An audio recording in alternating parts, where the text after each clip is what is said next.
Seja muito bem-vindo a mais um estudo aqui no nosso canal Jaboque. Vamos orar. Jesus te abençoe. Não se esqueça, você não se inscreveu ainda? Se inscreva, faça comentários, dá seu like, compartilhe.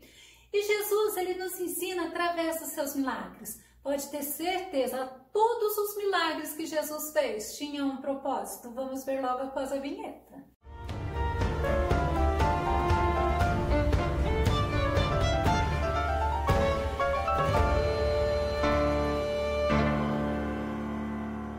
Através desse milagre que Jesus realizou, nós entendemos que ele trabalha de formas e formas diferenciadas, mas é do jeito que ele quer. E quando ele quer, da forma que ele quer, na direção dele, tudo dá certo. E tudo é bênção na vida da gente, daqueles que servem ao Senhor. Vamos ao tema de hoje.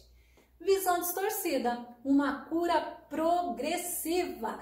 E o nosso estudo está em Marcos, capítulo 8, do verso 22 ao verso 26, que nos mostra a cura do cego de Betsaida. É interessante que esse milagre está registrado somente em Marcos. Sabe por quê? Existe uma fala entre os teólogos que Marcos é como se fosse assim um resumo de Mateus. E não é, tem coisas em Marcos que não está em Mateus. E esse é um exemplo. E mostra que Jesus fazia cura diferenciada entre as pessoas. É lindo você entender que Deus conhece cada um nos seus detalhes, na sua individualidade. Ele trata com cada ser humano. Ele nos mostra que ele sim reconhece e conhece a tua estrutura, assim como a estrutura de todo aquele que foi feito por ele. Lembra? Dele, por ele e para ele. São todas as coisas. Mas vamos ver esse conhecer da estrutura dele em nós. Salmo 139, 13 e 14. Tu formaste o íntimo do meu ser e me teceste lá no ventre de minha mãe. Ai, gente, acho lindo. Graças te dou pela maneira extraordinária como eu fui criado. Pois tu és tremendo e maravilhoso. Sim, minha alma o sabe muito bem. Quando a gente lê, você está lendo é a palavra. É o Senhor testificando para você que, olha, não se preocupa, porque é o mesmo Deus que lá, quando você estava sendo formado, ossinho por ossinho, célula por célula, ele estava acompanhando. Aí ele fala assim, eu conheço todas as coisas, fui eu que te formei no mais íntimo do teu ser, lá no ventre da tua mãe. Te preocupa não, descansa no Senhor. Deus é Deus que trabalha. A cidade que a gente vai ver onde aconteceu esse milagre se chama Betsaida, ficava perto do Mar da Galileia, não lembro se é norte ou noroeste do Mar da Galileia, próximo lá da cidade de Cafarnaum. É interessante que Betsaida significa casa da pesca. Quem morava lá? Filipe, Pedro e André. João 1,44 nos mostra. Eu sempre gosto de trazer os versículos para você ver que é o que a Bíblia está falando. Então vamos lá, João 1,44. E Filipe era de Betsaida, cidade de André e de Pedro. E interessante que Betsaida saiu esses discípulos de Jesus, mas eles eram tão incrédulos. Olha, Jesus realizou tantos milagres lá, mas é impressionante, a incredulidade deles cegou o entendimento deles. Mateus 11, 21, olha o que o próprio Jesus fala. Ai de ti, Corazim, ai de ti, Betsaida, porque se os milagres que entre vós foram realizados tivessem sido feitos em Tiro e Sidom, há muito que elas se teriam arrependido, vestindo roupas de saco e cobrindo-se de cinzas, ou seja, se humilhando e se arrependendo. Então a gente olha assim, era uma cidade que a gente vê que presenciou muita coisa do próprio mestre, mas mesmo assim o coração deles era endurecido. Quando Jesus chegou lá na cidade de Betsaida, trouxeram para ele um cego. E foi interessante que eles trouxeram, mas eles rogaram ao mestre, para que o mestre tocasse nesse cego. Vamos ver Marcos 8, 22. E chegou a Betsaida, e trouxeram-lhe um cego e rogaram-lhe que o tocasse. Mais uma vez eu trago para você a forma que nós falamos com o nosso mestre, a forma que nós nos reportamos, que nós oramos, que nós pedimos a ele. Rogar é justamente pedir com insistência, é humildade. É isso que o dicionário de português fala que significa rogar.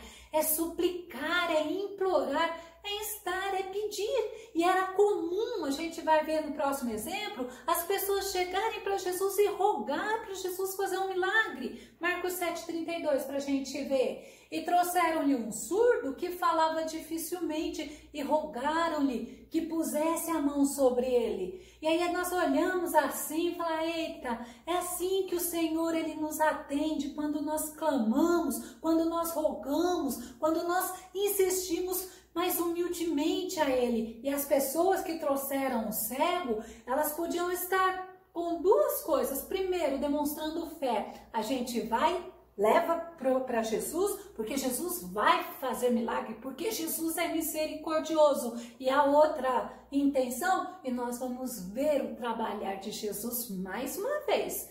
Aí você vê, sabe por quê?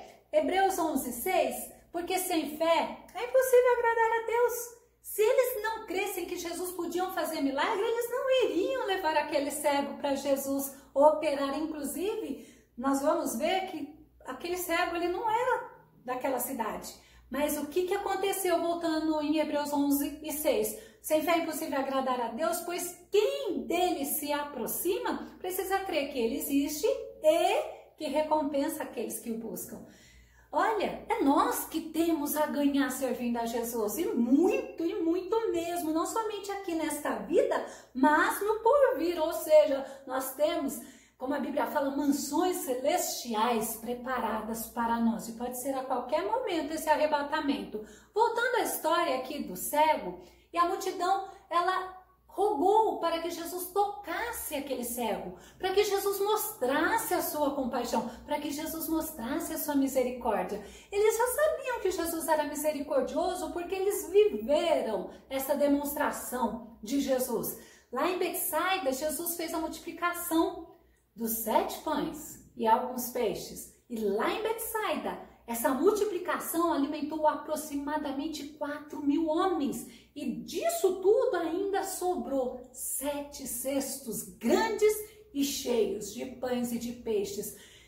Eles viveram isso. Eles sabiam que Jesus era misericordioso. E olha o que fala Marcos 8:2.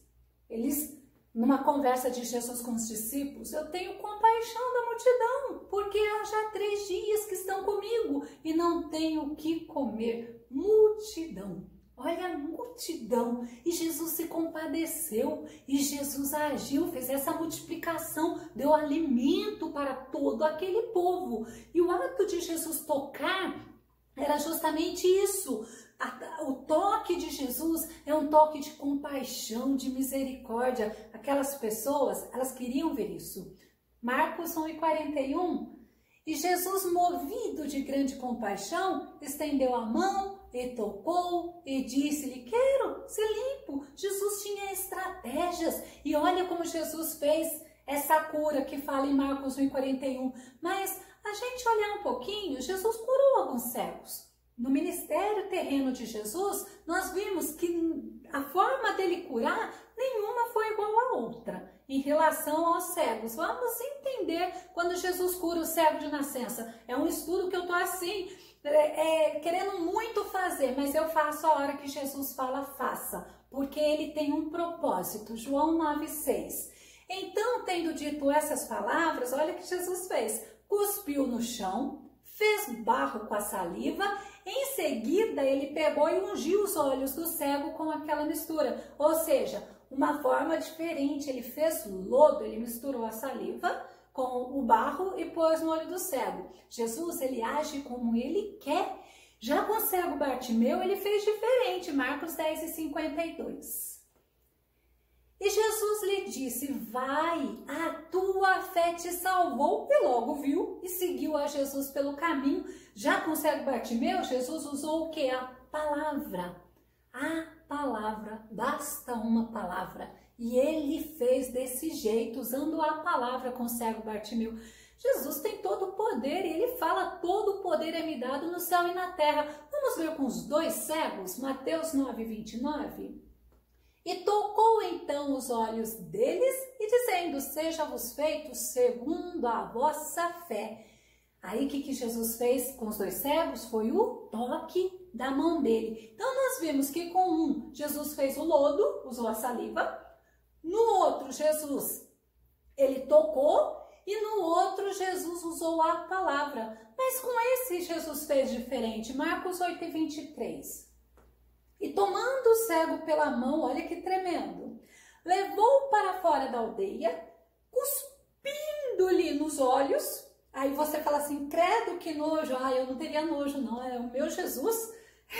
É tremendo. E ele, impondo-lhe as mãos no cego, perguntou-lhe se via alguma coisa. Olha as atitudes de Jesus. Primeiro, Jesus tomou aquele cego pela mão. Jesus mostra esse relacionamento. Jesus mostra esse estou presente, estou contigo. Depois Jesus leva ele para fora da aldeia ou para fora da cidade de Betsaida. Vamos ver algumas hipóteses. Por que Jesus pega aquele cego pela mão e Jesus o retira da cidade, né? Primeiro, a gente pode ver como assim um momento de privacidade, um momento de intimidade, um momento onde ele estava a sós com o cego, longe dos olhos daquela multidão que estavam ávidos para ver Jesus fazendo milagre. Segundo, a gente pode entender que também Jesus, quando ele estava longe da multidão, ele estava assim, num momento mais tranquilo, e deixou aquele cego mais tranquilo. E a terceira hipótese, lembra dos fariseus? Pois é, Jesus queria evitar esses fariseus que queriam matar a Jesus. Mas são hipóteses que nós criamos, né, para entender o porquê que Jesus pega ele pela mão, Jesus sai com ele. E aí a gente vai entender também que no capítulo anterior, né, no capítulo 7 de Marcos, é relatado quando Jesus cura aquele surdo que falava com dificuldade. Eu já até comentei, mas vamos ver Marcos 7, 32 e 33, porque tem algo que a gente vê que é meio parecido. E trouxeram-lhe um surdo que falava dificilmente e rogaram-lhe que pusesse a mão sobre ele. Agora vem o 33. E tirando a parte de entre a multidão, pôs-lhe os dedos nos ouvidos e cuspindo, tocou-lhe na língua. E Jesus, quando ele retira, né, e ele foi curado. Quando Jesus retira esse homem da multidão, a gente até associa, olha, mas aí Jesus, né, teve a questão do cuspe, mas o cuspe de Jesus não é o que fez o milagre. O que fez o milagre é o poder de Jesus agindo.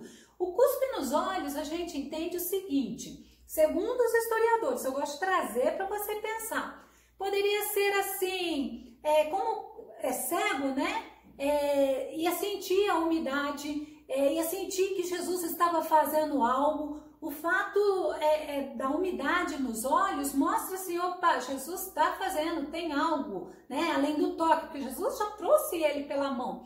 Então foi algo que chama a nossa atenção, mas foi algo diferente em relação à cura dos cegos, né? Nós vemos assim como algo mais íntimo de Jesus com ele. Aí Jesus então cuspe nos olhos do cego e impõe a mão.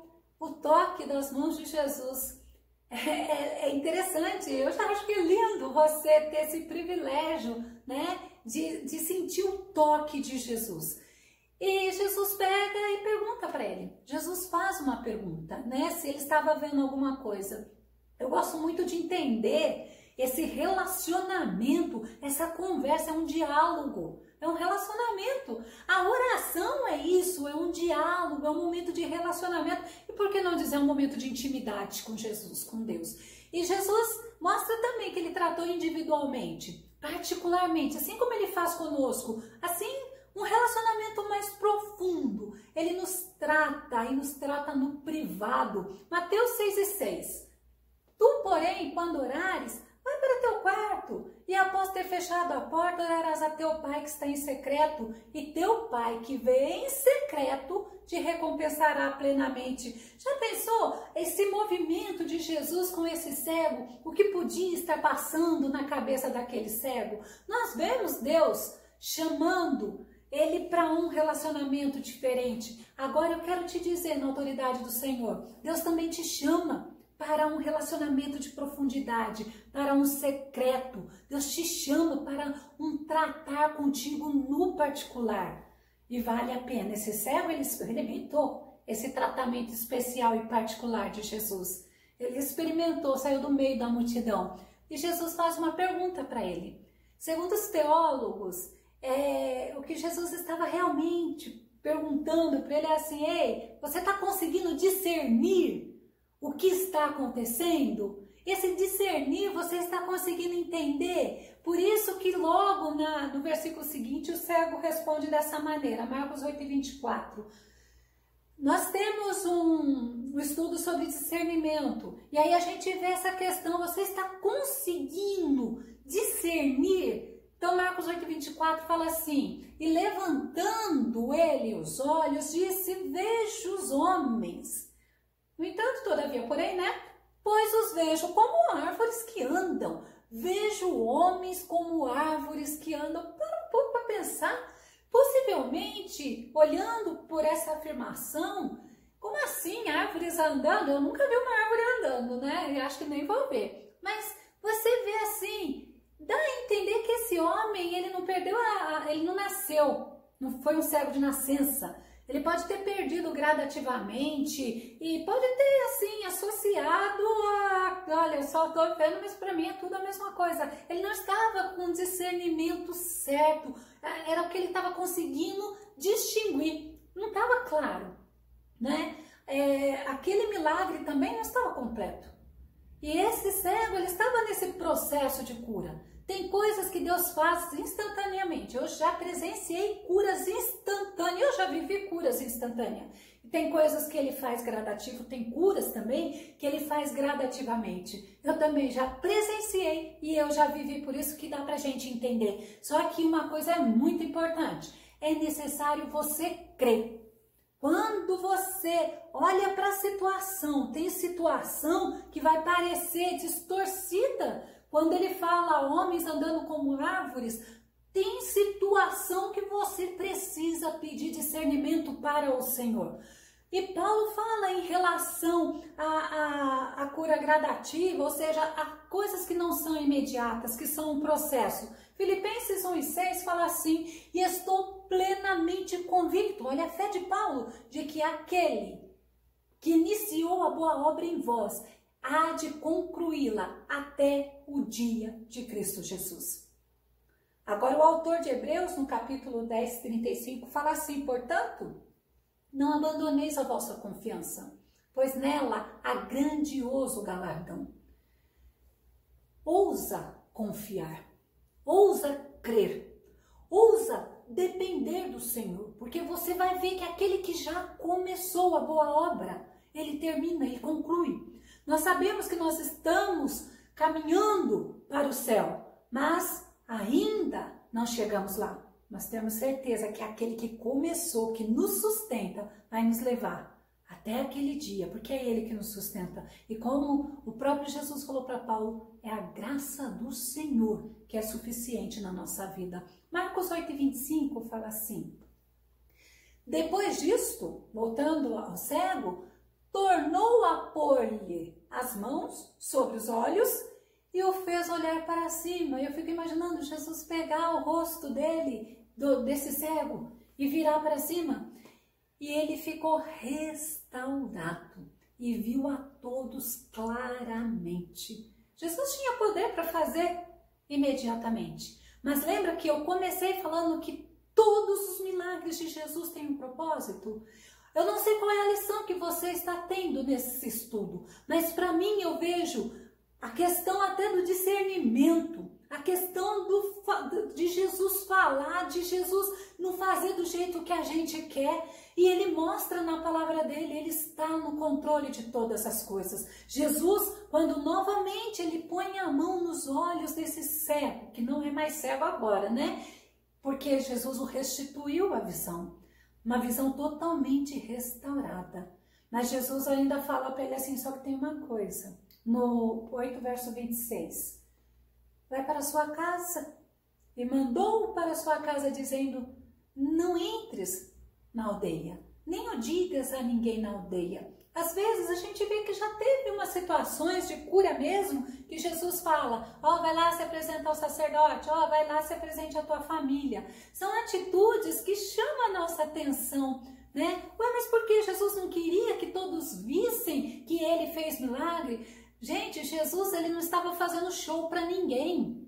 Ao contrário, também Jesus não queria excitar ciúmes dos fariseus, de ninguém, ao contrário. Mas ele mostra que Jesus, quando ele fazia, ele não fazia para chamar a atenção, mas era o nome do Senhor, o nome do Deus Todo-Poderoso, que era para ser glorificado. Eles estavam vendo nos milagres de Jesus quem Jesus era, que Jesus era verdadeiramente o Filho de Deus, que Jesus era aquele que tão esperado, o Messias de Israel.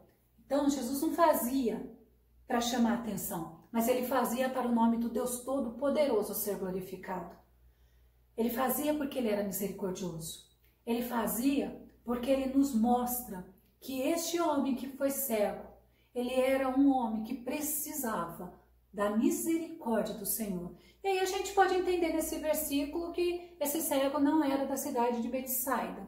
Vamos concluir com esse milagre, dessa forma tão diferenciada, mas tão única, que ocorreu em duas etapas, em dois momentos. Foi uma cura que a gente chama de progressiva. E Jesus, ele nos dá essa certeza de que ele age como ele quer.